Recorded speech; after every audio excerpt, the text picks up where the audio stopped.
Assalamualaikum warahmatullahi wabarakatuh. Perkenalkan, nama saya Muhammad Taufik, NIM 200-118. Di sini saya akan menjelaskan sedikit tentang lumpur pemboran materi.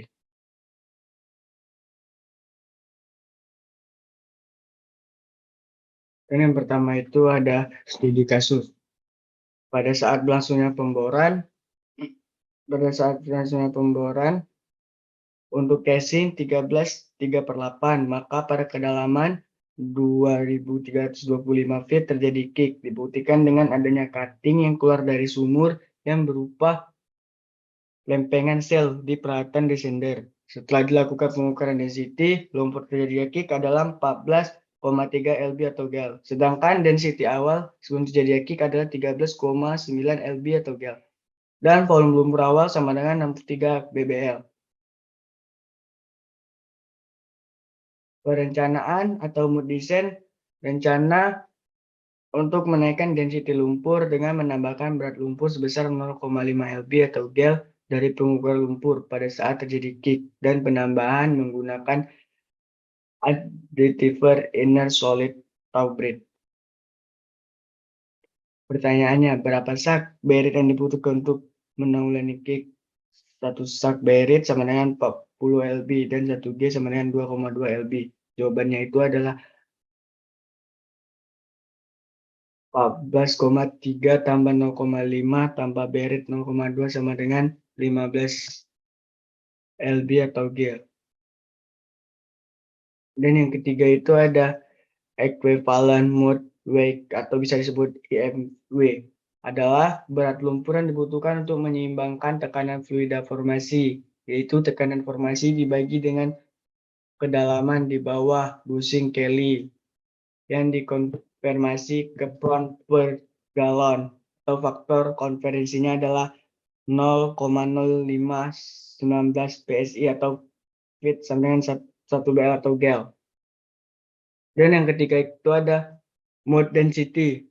Densitas lumpur bor merupakan salah satu sifat lumpur yang sangat penting karena perannya berhubungan langsung dengan fungsi lumpur bor sebagai penahan tekanan formasi. Adanya densitas lumpur yang terlalu besar akan menyebabkan lumpur hilang ke formasi atau loss circulation. Sedangkan terlalu kecil akan menyebabkan kick dan masuknya fluida formasi ke lubang sumur. Agar tidak terjadi hal demikian, densitas lumpur disesuaikan dengan keadaan formasi yang akan dibor. Dan ada ECD atau Equivalent Circulation Density. Itu adalah densitas dinamis yang diberikan oleh lumpur yang bersirkulasi pada setiap titik lubang bor.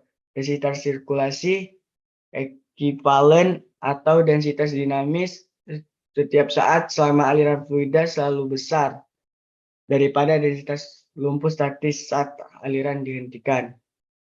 Dan ada chip hold down effect. Fenomena chip hold down terjadi ketika bit memecah chip dari formasi. Chip ini akan menahan pemindahan dan pergerakan dari bawah bit karena perbedaan tekanan hidrostatik lumpur dan tekanan formasi. Untuk menghapus chip ini cairan harus menembus di bawah chip. Dan ada drilling break, peningkat mendadak dalam tingkat penetrasi selama pengeboran. Ketika peningkat ini signifikasikan 2 kali atau lebih kecepatan normal, tergantung pada kondisi lokal. Ini menunjukkan perubahan formasi. Perubahan tekanan pori fluida formasi atau keduanya biasanya diartikan sebagai indikasi bit, pemboran pasir atau pemboran kecepatan tinggi. Daripada serpi, pemboran kecepatan rendah, formasi pengeboran cepat mungkin atau bukit tidak mengandung cairan bertekanan tinggi. Oleh karena itu, pengeboran biasanya menghentikan pengeboran dan melakukan pemeriksaan aliran untuk menentukan apakah formasi mengalir. Jika sumur mengalir atau jika hasilnya tidak pasti, pengebor dapat menentukan BOP atau mengendalikan bottom up. Tergantung pada mata bor yang digunakan dan formasi yang dibor. Formasi meskipun pasir, terkadang dapat mengebor lebih lambat daripada lebih cepat. Perlambatan kemajuan pengeboran ini Meskipun secara teknis juga merupakan jeda pengeboran.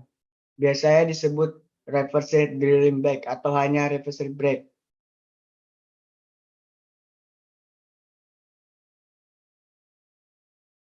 Dan ada dressing for lab.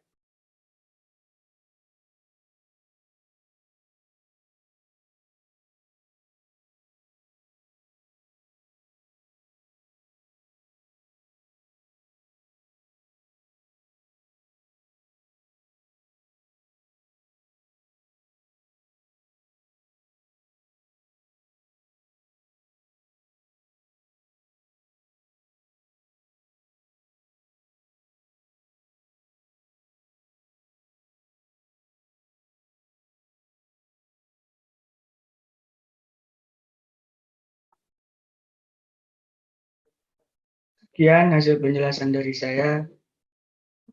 Mohon maaf kalau ada kekurangan. Assalamualaikum warahmatullahi wabarakatuh.